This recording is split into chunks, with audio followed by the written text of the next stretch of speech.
Mukaddizo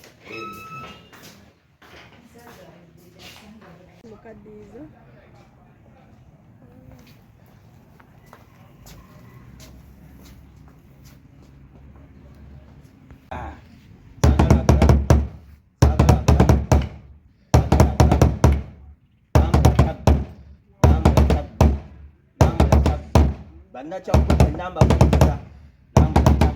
abaweereza mwenna mu Bwakabaka bwa Buganda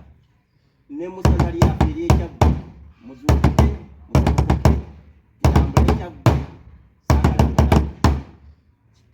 ekitongole ky'obuwangwa ennono n'obulambuzi mu ssaza ly'Ekyaggwe. Sooka okwebaza Mukama Katonda eyatuwa ekitikkiro nga Kabaka wa Buganda, era mu byonna emirimu gyonna bwe gitambulira okulabika nga tuweereza. Ekitongole ky'obuwangwa n'ennono n'obulambuzi mu ssaza Kyaggwe ku luno omwaka 2025 tuvuddeyo n'enteekateeka ey'omuggundo gye tugenda okutambulizaamu ekitongole kino, era nga mu ntambuza y'ekitongole kino ku mulundi guno nja kusaba omuweereza yenna eyalondebwa ku mutendera gwonna omwaka mupya njagala tuyimuke tutambule, era bwe tuba nga twakkiriza okuweereza Ssaabasajja Kabaka emirimu tugikole mu mukwano, mu kwagala n'obumu, era nga mu nteekateeka eno evuddeyo gye twamala dda okukola mu ripooti okutuukako mu ofiisi ya Ssekiboobo nga bwe tugenda okutambuza omwaka guno, era nga mu bino byonna nga mwe muli okulabika nti tulina okugumiza enkiiko zaffe zonna ku buli mutendera, emitendera gyaffe nga bwe gitambulira okutuukira ddala ku byalo, era nga mu kulabika nti nno tugenda kubatuukako mu magombolola nga tugumiza obukiiko bwaffe, era nga mu kyo nga tulina okukola enteekateeka gye tunaalaba gye tunaatambulirako nga tuwandiika ebifo by'obuwangwa eby'enkizo, era tusobole obiwandiikako ate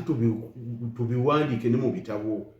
Ebyafaayo bingi ebya Kyaggwe naye ebirekeddwa emabega. Awo nno era ntandikirawo n'omulanga nti buli muntu yenna amanyi ebyafaayo bya Kyaggwe ebikwatagana ku nnono, ku buwangwa, ebyobulambuzi birondebwamu emitendera, waliwo ebyobuwangwa, waliwo eby'ennono, tulina ebyobulambuzi nga amasaza, essaza lyaffe ery'Ekyaggwe, ebyafaayo, eggombolola zaffe zonna zirina ebyafaayo, era nga twavaayo tuvuddeyo n'enteekateeka okujwanjulira bannakyaggwe nti tulina okulabika nti ebifo ebyo tubiwandiika, era twafunye abantu abagenda okutuyambako okutukwasizaako okuwandiika ebyafaayo by'essaza lino, nga bwe tubiwandiikako tujja kufunamu obutabo ate ne bannaffe bongere okubimanya. Tulina enteekateeka y'okusomesa, era n'ebifo ebyo byennyini omulambuzi bw'aba ng'azze mu Kyaggwe alina kutandikira wa. Omulambuzi bw'aba azze mu Kyaggwe tujja muleetanga mu ofiisi wano esangibwa e Kawuga. Bye tulina okwalibadde bye tusoosowazizaamu omulundi guno mulimu Sezibwa Ekiyiriro, mulimu Mubeeya, mulimu Omuggogo ogwazaalibwa kubanga gwazaalibwa buzaalibwa, tulina Olusozi Ddindo, tulina ekibira Mabira, era tulina Omuggwa Waswa, tulina Omuggwa Kasaala, tulina ebifo ebyo nga byetaaga kutuukako naawe n'olaba Katonda bwe yatonda, naye ng'era tujja kusaanikiranga mu lusozi olwa Ssekiboobo mu ggulu awali embuga, ate tulabike nti nno n'ebyafaayo bya ggulu byonna nga tubirambuza nga tubiraga ensi, era nga mu biwandiika abantu nga bwe tubiwandiiseeko ate mutuwagire okugulanga ebitabo ebyo bye tunaaba nga tuwandiise, era nga mu nteekateeka eno ejja gendera ddala ne mu makolero. Amakolero tujja kunokolayo amakolero ag'enkizo, amakolero ago amasomero. Mbadde mbasaba abakulembeze bannaddiini, mbakubira mulanga nti tujja batuukako ofiisi ya Ssekiboobo ejja bawandiikira n'okubatuukako, era nga n'ab'amasomero n'abatandisi b'amasomero tulabike nti tusoosowaza bya bulambuzi ebya Kyaggwe era mu kitongole ky'ebyobuwangwa n'ennono nga tukulibwa mu Kulusi Kabembe 2025 tuguddewo ofiisi zaffe mu butongole nga tusomesa ennono yaffe mu buwangiro bwaffe naddala tugenda kukwata ku baana baffe naddala gino emyezi 2 oba 3 oluwummula lwaffe luno nga tukubiriza bamaama naddala ndi mukyala tunudde nnyo ku nsonga z'abaana abakyala tulagajjalidde nnyo abaana baffe tebakyamanyi nnono nkubiriza nno bamaama baffe tugenda kutandikira amagombolola gaffe mu miruka gyaffe paka wansi mu byalo byaffe nga tusomesa abaana ennono yaffe si kusamira ennono erimu omwana okubuuza erimu ennyambala ennungi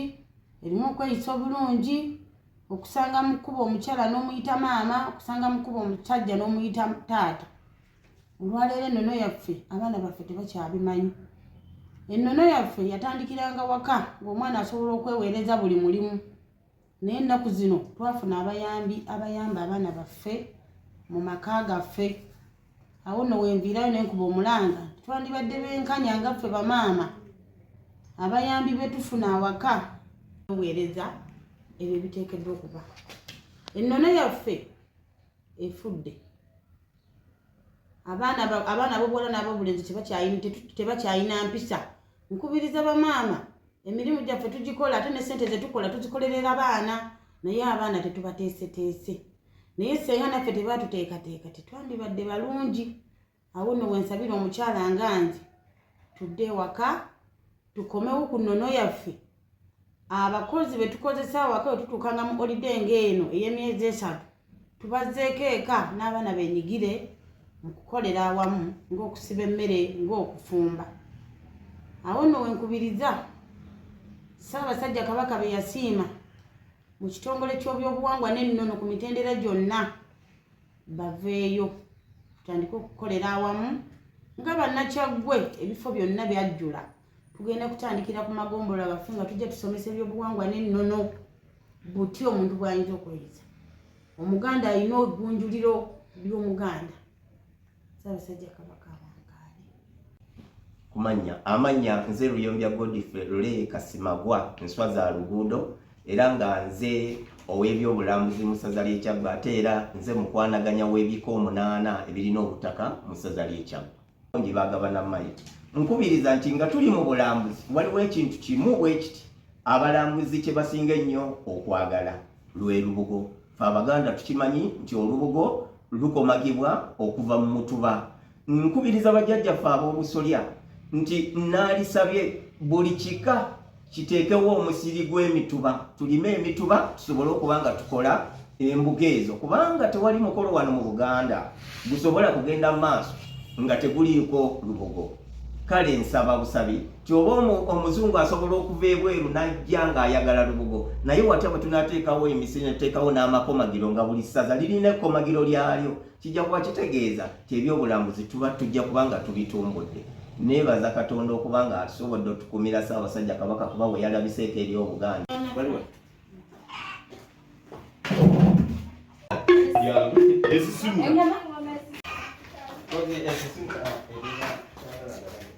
ekisimula abagenda okugogola enzizi ab'enzizi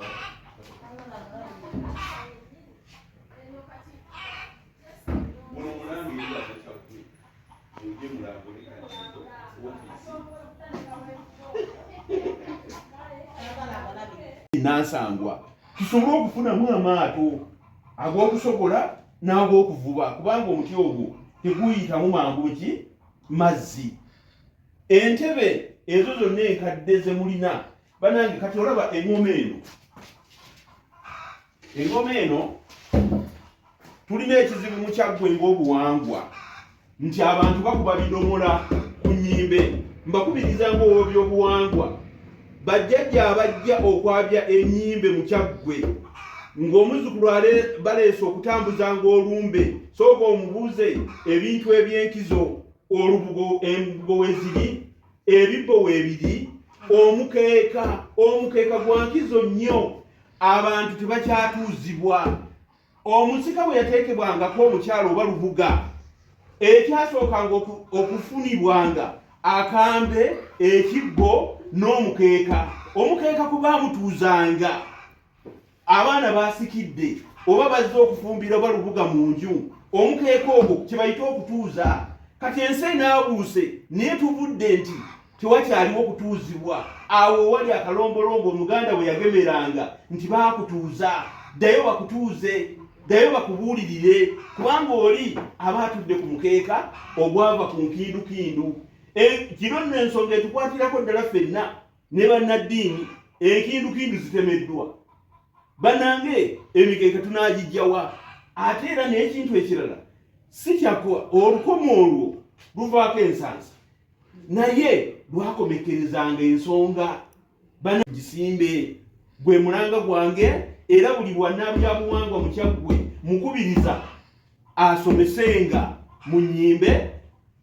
waafuniddwa omukisa gwonna nga bannakyaggwe n'enkiiko nga ziggulwawo tufuneyo akawaayiro akasomesa engero mu luwummula luno abaana bayige engero bayige oluyimba lw'ekika ng'oluyimba luyimbwa nga si kumumuunya buki mumumuunya bannange mbasaba ensonga eyandiikanaluka ekibbo essomero lya Kalagala lyatuwa ebibbo bino bijje mu kadiizo era nkubiriza b'amasomero mutuwe ebintu weesanga ennaku zino amasomero tegakyayimba amadinda gano omuti gwa settaala bannange omuti gwa settaala mukyaggwe mweme kugutema omuti gwa settaala gutalize gukola enku gukola amadinda gano omuti guno gwa nkizo nnyo guliko n'eddagala lingi nnyo naye emiti gino gigenze giggwawo wenkubiriza abakulu b'ebika naddala abalina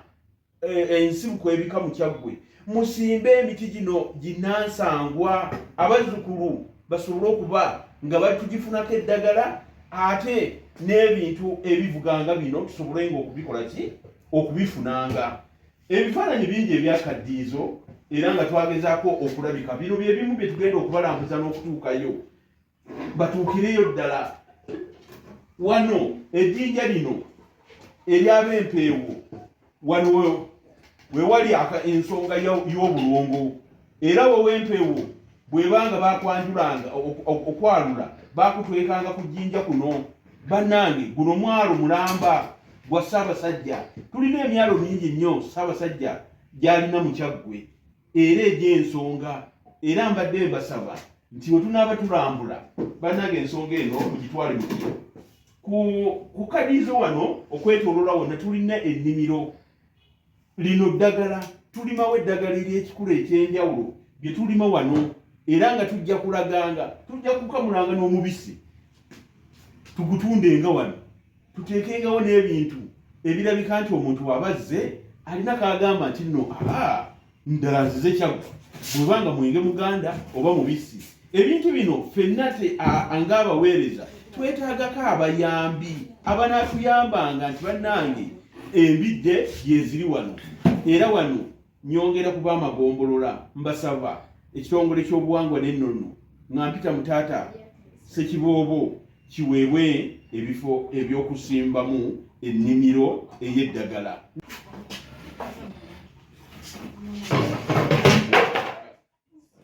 dda kumulandira wansi okutuuka ku mpumumpu lyonna ddagala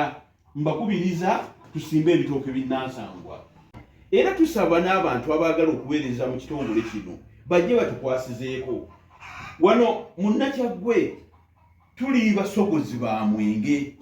era omwenge weesanga nti omwenge mu Kyaggwe tetukyalina nsuku ezivaamu omwenge ate nga Omutaka Sseruti ali mu Kyaggwe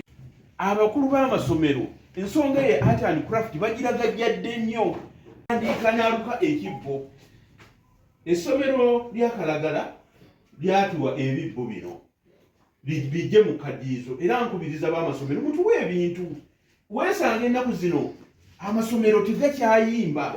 amadinda gano omuti gwa settaala bannange omuti gwa settaala mu Kyaggwe muleme kugutema. Omuti gwa settala gutalize gukola enku, gukola amadinda gano. Omuti guno gwa nkizo nnyo, guliko n'eddagala lingi nnyo, naye emiti gino gigenze gigwawo. Wenkubiriza abakulu b'ebika naddala abalina ensibuko ebika mu Kyaggwe, musimbe emiti gino ginnansangwa, abazzukulu basobole okuba nga batugifunako eddagala, ate n'ebintu ebivuganga bino tusobolenga okubikola ki, okubifunanga. Ebifaananyi bingi ebyakaddiizo era nga twagezaako okulabika. Bino bye bimu bye tugenda okubalambuza n'okutuukayo batuukireyo ddala. Wano ejjinja lino ery'ab'empeewo, wano we wali ensonga y'obulongo, era w'empeewo bw'ebanga bakwanjulanga okwalula bakutwekanga ku jjinja kuno. Bannange, guno mwalo mulamba gwa Ssaabasajja. Tulina emyalo mingi nnyo Ssaabasajja gy'alina mu Kyaggwe era egy'ensonga, era mbadde mbasaba nti bwe tunaaba tulambula bannange ensonga eno mugitwale mu kiro. Ku kadiizo wano okwetooloola wonna tulina ennimiro. Lino ddagala tulimawo eddagala ery'ekikula eky'enjawulo bye tulima wano, era nga tujja kulaganga, tujja kukamulanga n'omubisi tugutundenga wano, tuteekengawo n'ebintu ebirabika nti omuntu abazze alina kagamba nti nno ndala nzize Kyaggwe, bwebanga mwenge muganda oba mubisi. Ebintu bino ffenna ng'abaweereza twetaagako abayambi abanaatuyambanga nti bannange embidde gyeziri wano. Era wano nyongera kuba amagombolola, mbasaba ekitongole ky'obuwangwa n'ennono nga mpita mu taata Ssekiboobo kiweebwe ebifo eby'okusimbamu ennimiro ey'eddagala.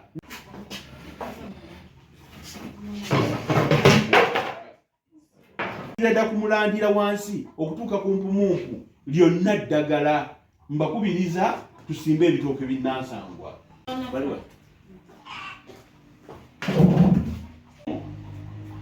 Era tusaba n'abantu abaagala okuweereza mu kitongole kino bajje batukwasizeeko.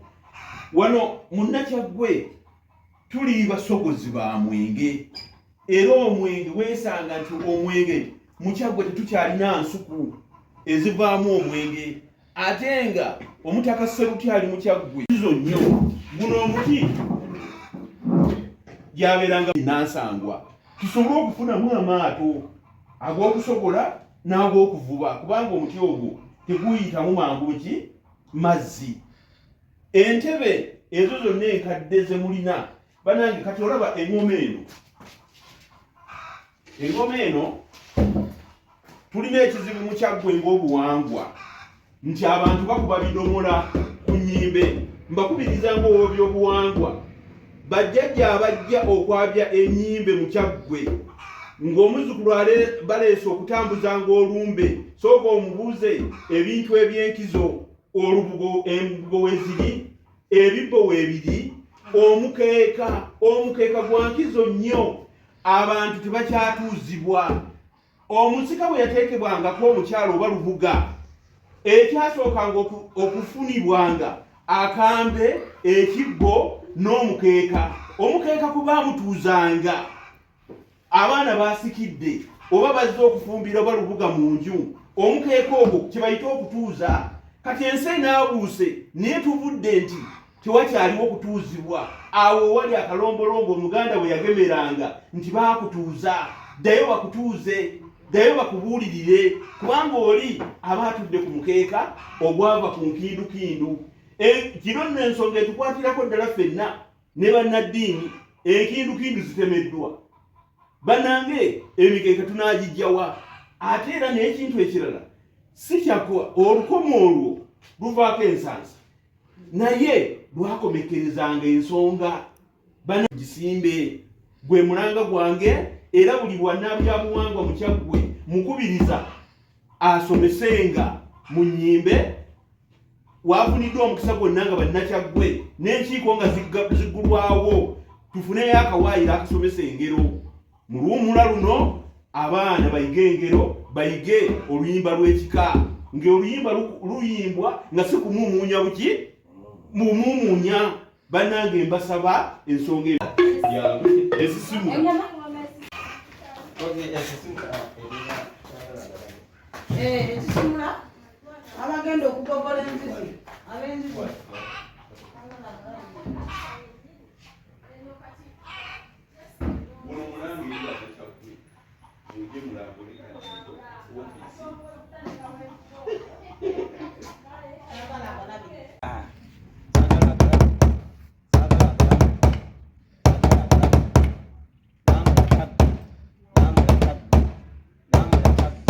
bannakyakkuta ennamba kuliza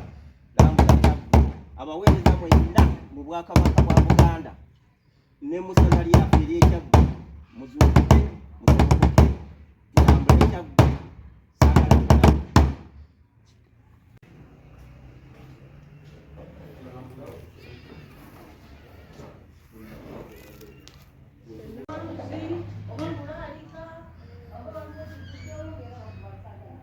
ennono n'obulambuzi era nga waliwo n'ekkaddiizo ng'ekkaddiizo eryo lyetaaga okuteekamu ebintu